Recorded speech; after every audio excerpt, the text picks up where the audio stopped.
আমাদের শহীদরা আমাদের জাতীয় সম্পদ, তারা আমাদের জাতীয় বীর, এবং এই রকম যারা লড়াই করে আহত হয়েছেন তারাও আমাদের জাতীয় বীর। তাদেরকেও কেউ দলীয় ভিত্তিতে ভাগ করবেন না। ২৪-এর এই বিপ্লবের প্রত্যাশা সমাজ থেকে বৈষম্য দূর করা। বৈষম্য দূর করার পথে হাঁটলেই বৈষম্য দূর হবে, ভিন্ন পথে হাঁটলে হবে না। আপনি মক্কায় যাবেন হজ করার জন্য, মস্কোর প্লেনে উঠে বসলে মক্কা আপনার দেখা হবে না। আপনি মুক্তি চাইবেন আর আপনি মানুষের গড়া আইন দিয়ে মুক্তি পাবেন, এটা আপনি কল্পনা করলে বোকার স্বর্গে বাস করবেন।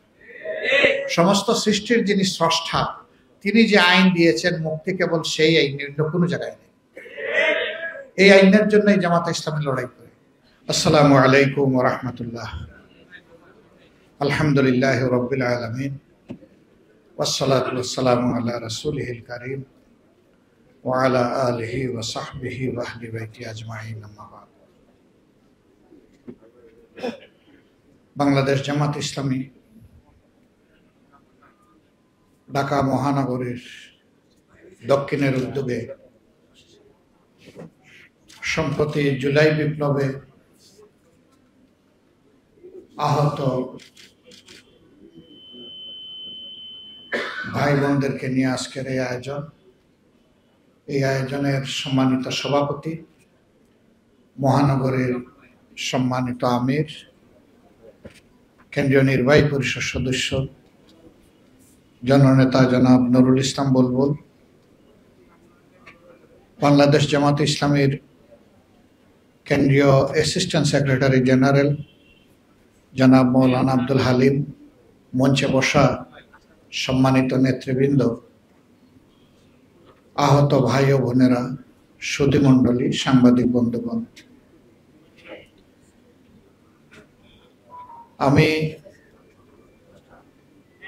8 তারিখের কথা, 7 তারিখের কথা স্মরণ করছি।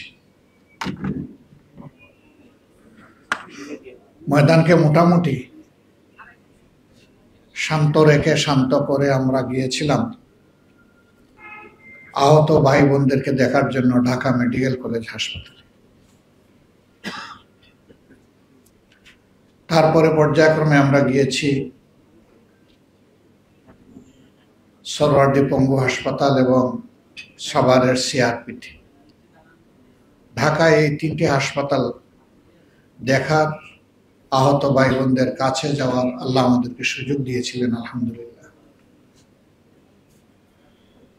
তখনও আমাদের শহীদানের রক্ত তাজা রাস্তায় গড়াচ্ছে বলে মনে হচ্ছিল।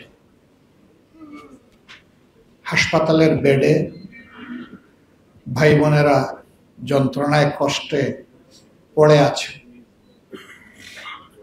তাদের এক একজনের কাছে আমরা যখন গিয়ে তাদের অনুভূতি জানতে চেয়েছি যে আপনারা কেমন আছেন, একজন আল্লাহর বান্দা কিংবা বান্দি বলেন নাই যে আমরা ভালো নেই। আমরা অবাক হয়ে গেছি। সবার মুখে একই কথা, আলহামদুলিল্লাহ আমরা ভালো আছি। কারো চোখে আঘাত পেয়েছেন, দেখছেন না। কারো এক হাত ইতিমধ্যে কেটে ফেলা হয়েছে, পা কেটে ফেলা হয়েছে। একজন পেলাম যার এক হাতও কেটে ফেলা হয়েছে, একটা পাও কেটে ফেলা হয়েছে। তো বললাম যে এত যন্ত্রণা বুকে নিয়ে আপনারা ভালো আছেন?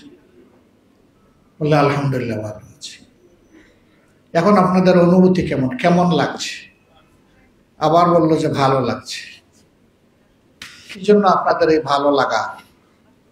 বললো যে আমাদের প্রিয় দেশ স্বাধীন হয়েছে। একই কথা সবার মুখে, কোনো ব্যতিক্রম নাই। 2-1 জনকে বললাম যে আপনারা তো জাতির জন্য লড়াই করেছেন, আমরা গর্বিত, কৃতজ্ঞ, শুকরিয়া আদায় করি। তো আবার যদি এই ধরনের কোনো প্রয়োজন হয় আপনারা কি লড়তে পারবেন? কারণ আপনাদের তো কারো হাত নাই, কারো পা নাই, কেউ চোখে কম দেখছেন অথবা একেবারেই দেখছেন না। আপনারা তখন কি করবেন? এই যে ইনশাআল্লাহ আজকে যারা বলেছেন তারা সকলে বলেছেন এক হাত আল্লাহর জন্য, দেশের মানুষের জন্য দিয়েছি, আল্লাহ সুযোগ দিলে দ্বিতীয় হাত ঢুকিয়ে দেবে।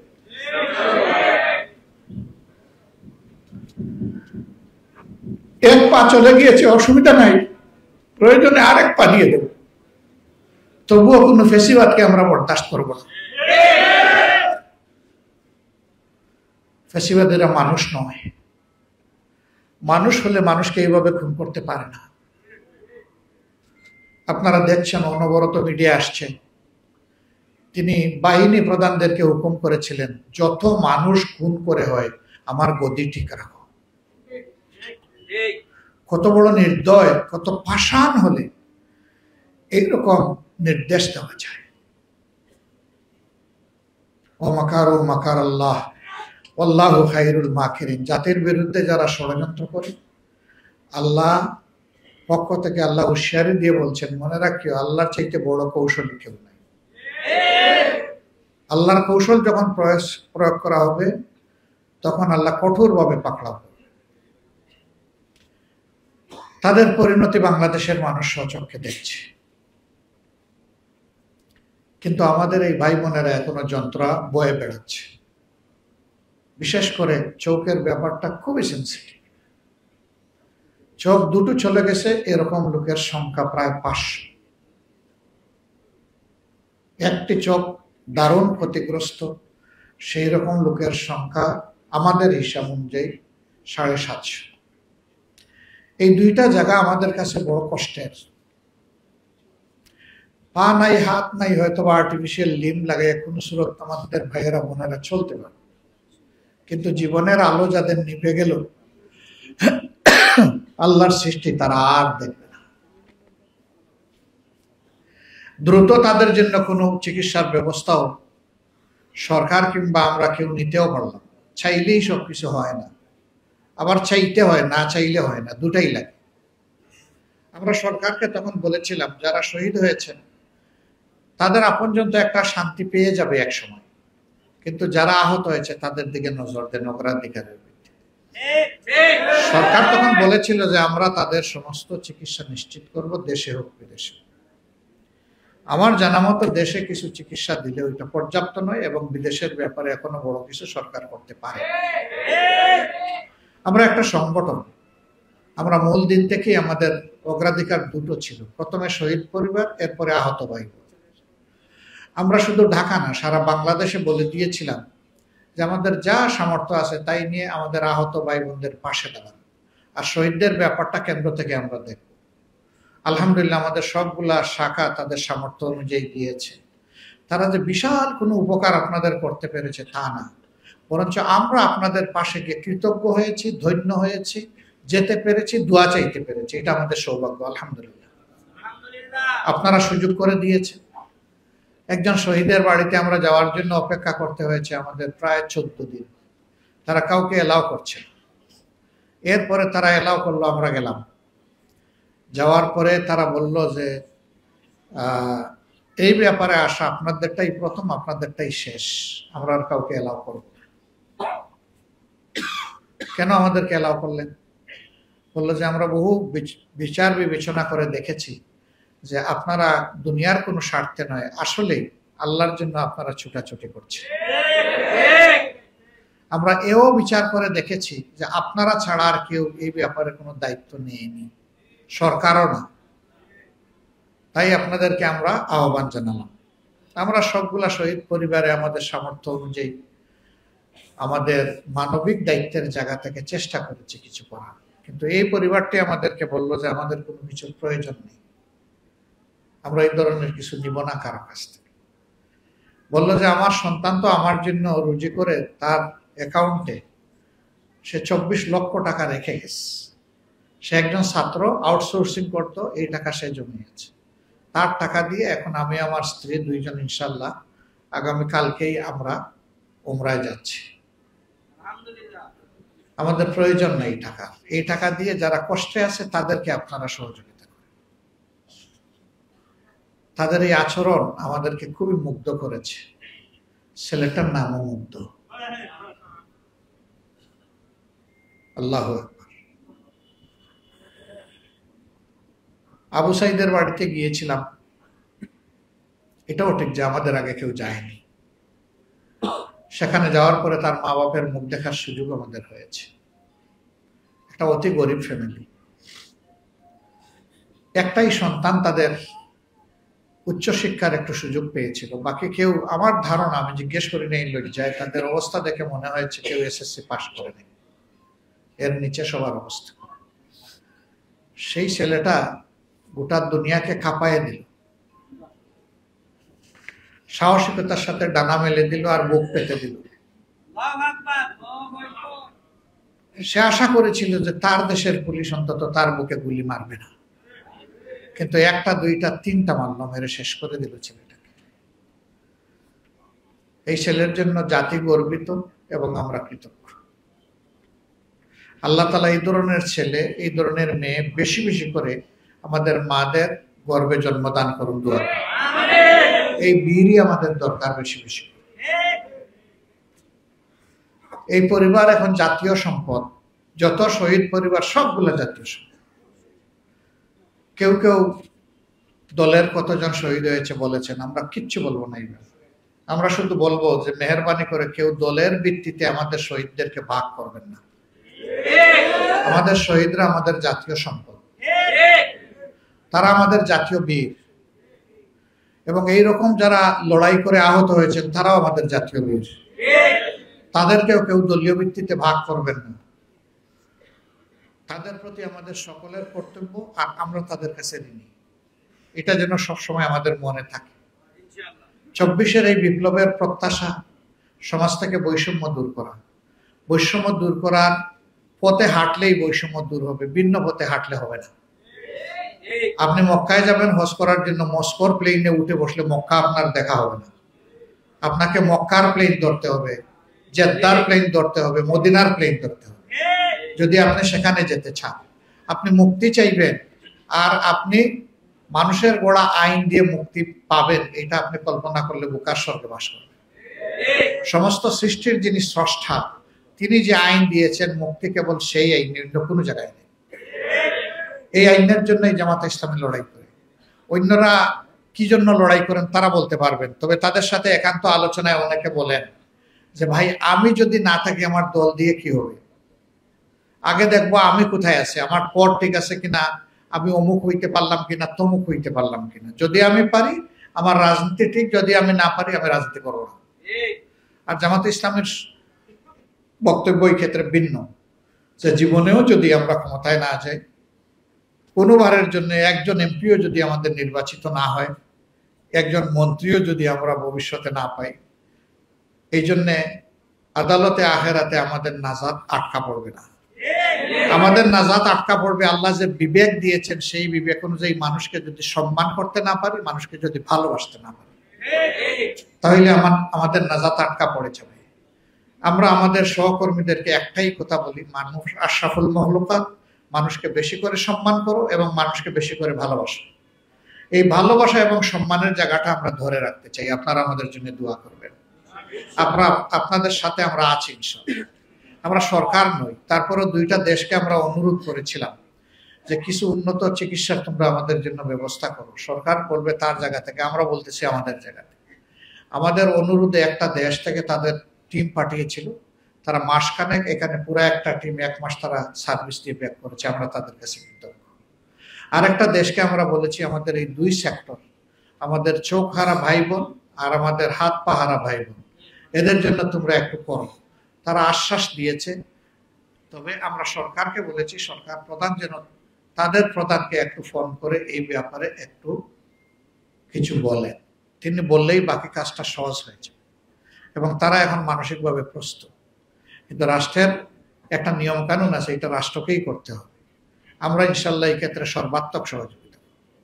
যদি আমাদের আহত বঙ্গু ভাইদেরকে অগ্রাধিকারের ভিত্তিতে যে যত বেশি কষ্টের মধ্যে আছে, তাকে যদি উন্নত দেশগুলাতে পাঠানো হয়, সেখানে হসপিটালে না রেখে যদি বাইরেও রাখতে হয়, আমরা কথা দিচ্ছি আমরা ভিক্ষা করে হলেও সেইখানে তাদেরকে রাখার ব্যবস্থা করবো ইনশাআল্লাহ। আমরা তাদের পাশে থাকব এবং থাকতে পারলেই আমরা মনে করব যে আল্লাহ আমাদের প্রতি রহমশীল আছে। আমরা বেদরদি, আমরা নির্দয় হতে চাই না। আল্লাহ যেন আমাদের অন্তরটাকে মানুষের প্রতি ভালোবাসা দিয়ে পরিপূর্ণ করে দেন। এখানে রাফসান নামের একটা ছেলে নিয়ে তার মা হাজির হয়েছিলেন। মা তো তিনি কথাই বলতে পারলেন না, তার এই শিশুর কথা চিন্তা করে। সম্ভবত আমি জানলাম যে শরীয়তপুরে তাদের বাড়ি। এখানে কোথায় তারা থাকেন আমি খোঁজখবর নিব ইনশাল্লাহ। আমি জানি না এই মায়ের কয়টা সন্তান আছে, তো এই ছেলেটাও আমাদের জাতীয় বীর। এই যে শিশু, বয়স বোধহয় 2.5-3 বছর হবে, এর বেশি হবে না, মায়ের কুলে যা দেখলাম, এও আমাদের জাতীয় বীর। সব বীরকে আমরা কুলে নিতে পারবো না, আমরা আমাদের হৃদয়ের কুলে সবাইকে ধারণ করি। আর এই ছেলেটা যদি তার মা বাপ আমাদেরকে সুযোগ দেন, তাহলে সে বড় হওয়া পর্যন্ত তার বাকি চিকিৎসা এবং তার শিক্ষা সকল মজলুমের প্রতীক হিসাবে আমরা একটু খেদমত করতে চাই, এই দায়িত্ব নিতে চাই। যদি তার মা বাপ আমাদেরকে এই সুযোগ দেন, আর না দিলে আমাদের করার কিছু নেই। এটা আমরা একটা দরখাস্ত ওনাদের কাছে দিয়ে রাখলাম। আমরা আশা করি তারা এটা বিবেচনায় নেবেন ইনশাআল্লাহ। আমরা বিভিন্ন জায়গায় গিয়েছি শহীদ পরিবারগুলোতে। এই যে এখানে নারায়ণগঞ্জে একটা ঘটনা ঘটেছিল, আপনারা জানেন, সুমাইয়া নামে একজন বোন আমাদের শহীদ হয়েছে।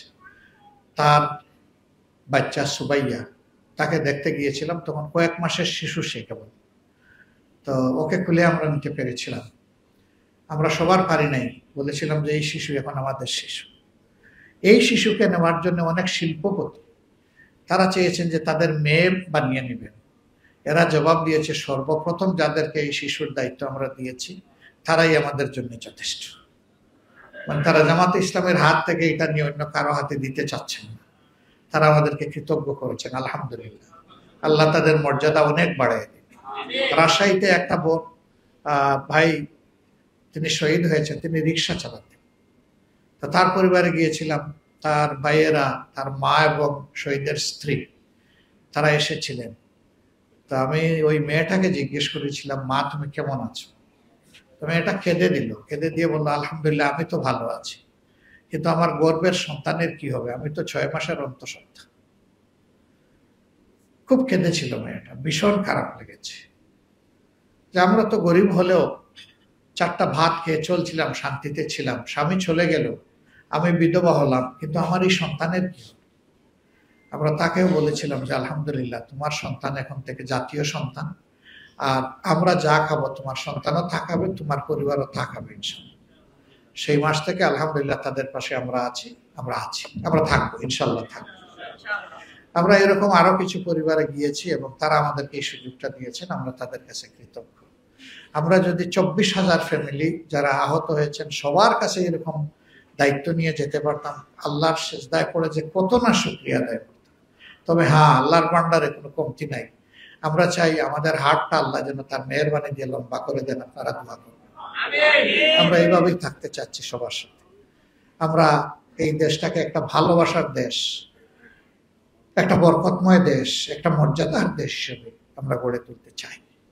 এই জন্য শিক্ষার জায়গাটায় আমরা ইনশাল্লাহ সবার আগে হাত দিব, যদি আল্লাহ কোনোদিন আমাদেরকে সুযোগ দেন।